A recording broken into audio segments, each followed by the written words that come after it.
Bullet સ્પીડમાં ન ચલાવ, બસ આટલી જ બાબતમાં ઠપકો આપવામાં આવ્યો અને આ ઠપકો સાબિત થયો જીવલેણ। એક જ પરિવારના પિતા અને બે પુત્રોએ 32 વર્ષના એક યુવક ઉપર ફાયરિંગ કરી દીધું અને તેને મોતને ઘાટ ઉતારી દીધો। ઘટના રાજકોટની છે। જાણો શું છે આખી વારદાત।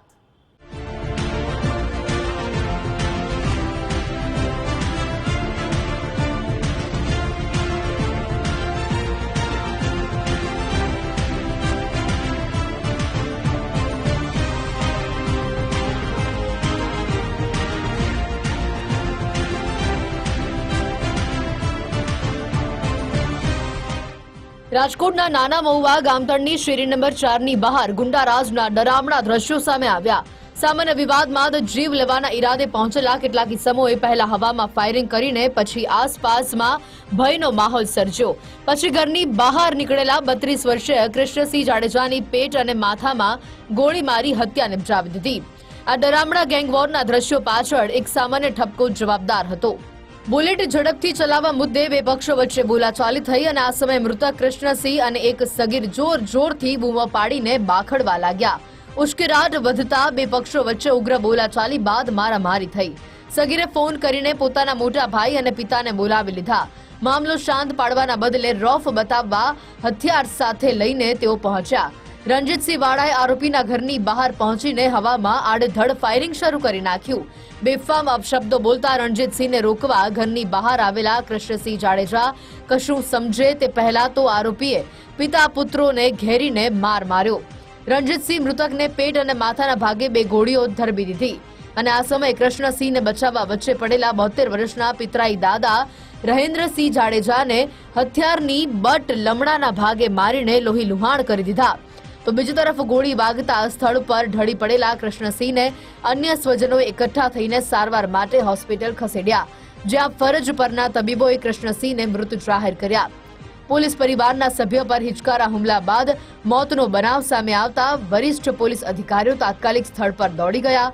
રાજકોટ ક્રાઇમ બ્રાન્ચના જવાનોએ સીસીટીવી ફૂટેજ અને ટેકનિકલ પુરાવાના આધારે ફરાર થઈ ગયેલા હત્યારા પિતા પુત્રોને ઝડપવા તપાસ હાથ ધરી છે।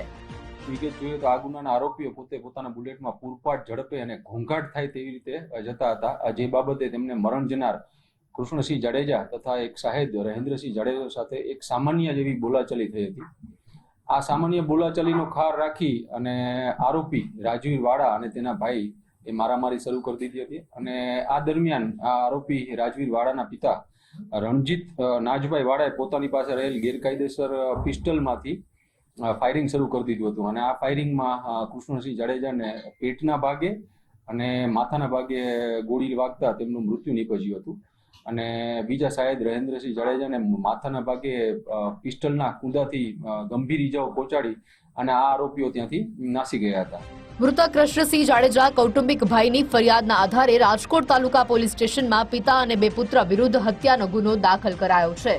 રાજકોટ ભાવનગર હાઈવે પરથી કારમાં ભાગી રહેલા મુખ્ય આરોપી રણજીતસિંહ વાળા અને તેના પુત્ર રાજવીરસિંહની ધરપકડ કરી લેવામાં આવી છે, તો એક સગીર આરોપીને જુવેનાઇલ બોર્ડ સમક્ષ રજૂ કરવાની કાર્યવાહી હાથ ધરવામાં આવી છે।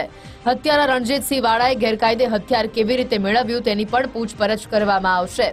અનુસંધાને રાજકોટ શહેર crime branch PI S Chavda, PI Jadav તથા પીઆઈ ડામોરની ટીમો આ આરોપીઓને પકડવા માટે સતત પ્રયત્નશીલ હતી। આ દરમિયાન ટેકનિકલ સર્વેલન્સ, હ્યુમન ઇન્ટેલિજન્સ તથા સીસીટીવી ફૂટેજોની મદદથી રાજકોટ શહેર ક્રાઇમ બ્રાન્ચની ટીમોને આ આરોપીઓને પકડવામાં સફળતા મળેલ છે।